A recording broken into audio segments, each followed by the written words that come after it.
ماسك القهوة بالنسبة لي من افضل الماسكات اللي ممكن نخرج بيها بنتيجة بسرعة جدا. لو عندنا مناسبة واستخدمناه بعد ما نغسل وشنا هنشوف نتيجة وفرق رهيب، ولو استمرتي عليه كمان هتاخدي نتيجة حلوة جدا جدا.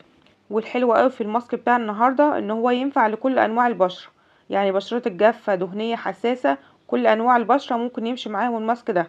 هعمل معاكم النهاردة ماسك القهوة، بس ناخد بالنا ونشوف الفيديو للاخر علشان هقول ملحوظات مهمة جدا لاصحاب كل بشرة. البشرة الدهنية هقول لهم ملحوظة، واصحاب البشرة الحساسة هقول لهم ملحوظة، بس ركزوا معايا وخليكم معايا لاخر الفيديو.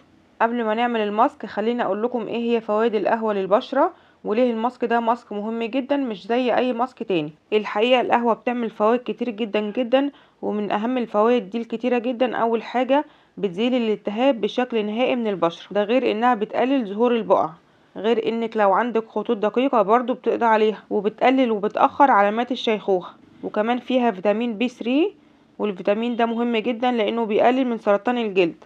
وده غير طبعا انها بتعمل تفتيح رهيب جدا للبشرة. مش بس كده، طبعا بتدي نضارة، وبتشيل كل الرؤوس السوداء، وبتشيل كل الجلد الميت الموجود على البشرة.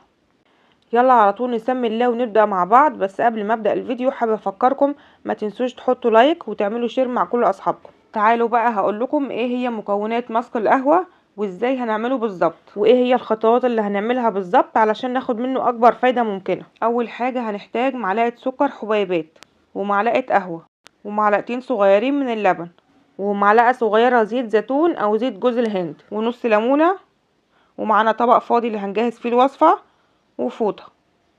في الطبق هحط القهوة، معلقة صغيرة من القهوة، وعليها معلقة صغيرة من السكر، سكر حبيبات مش سكر ناعم، وهحط عليهم عصرة نص ليمونة، ومعلقة صغيرة من زيت الزيتون، ومعلقتين صغيرين لبن. واللبن ده هو اللي هيخليهم يختلطوا مع بعض ويعملوا قوام كريم. وهبدأ اقلب الخليط كويس لحد ما يمتزج كله مع بعض. لو حسيته لسه تقيل او ناشف شوية ممكن نزود له معلقة صغيرة من اللبن. وليه انا استخدمت سكر؟ السكر بيخلي الماسك ده يشتغل كمان زي السكراب، وده هيساعد ان احنا نشيل الجلد الميت اللي على البشرة. قبل ما نبدأ نستخدم الماسك عايزة اقول لكم بالظبط ايه الخطوات اللي احنا هنبدأ نعملها. خليني اقول لكم الاول الملحوظات المهمة جدا اللي سبق ونبهت عليها في اول الفيديو. اول حاجة لو كانت بشرتك حساسة ابعدي تماما عن عصرة الليمون، بلاش تحطي خالص ليمون في الماسك لو انت بشرتك حساسة.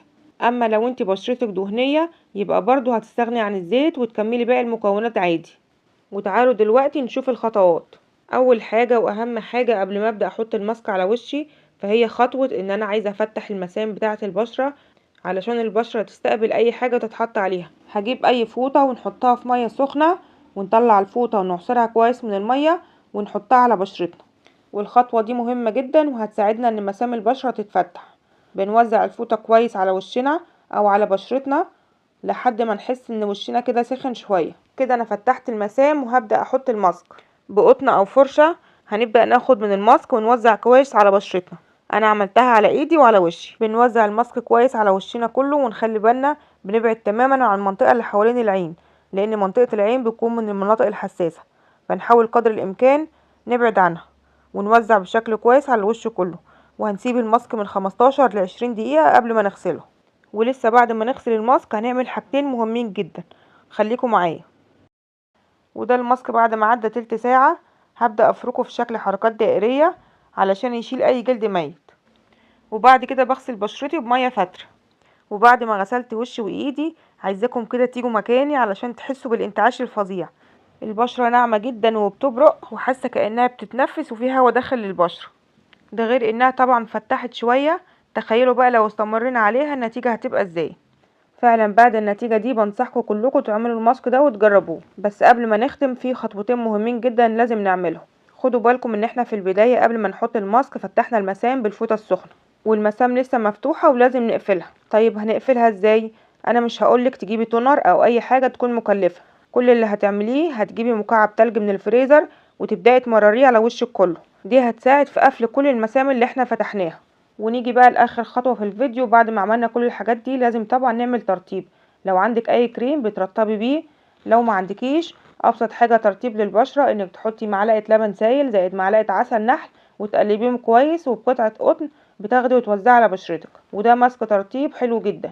وبكده نكون خلصنا الفيديو بتاعنا النهارده. بتمنى من كل قلبي تكونوا استفدتوا من الفيديو، ولو الفيديو عجبكم ما تنسوش تحطوا لايك وتعملوا شير مع كل اصحابكم عشان يستفادوا. ولو لسه مشتركتوش في قناتي تنزلوا حالا تحت الفيديو تضغطوا على كلمة اشتراك وتفعلوا جرس التنبيه على الكل علشان يوصلكم اشعار باي فيديو جديد. اسيبكم في رعاية الله واشوفكم ان شاء الله على خير. السلام عليكم.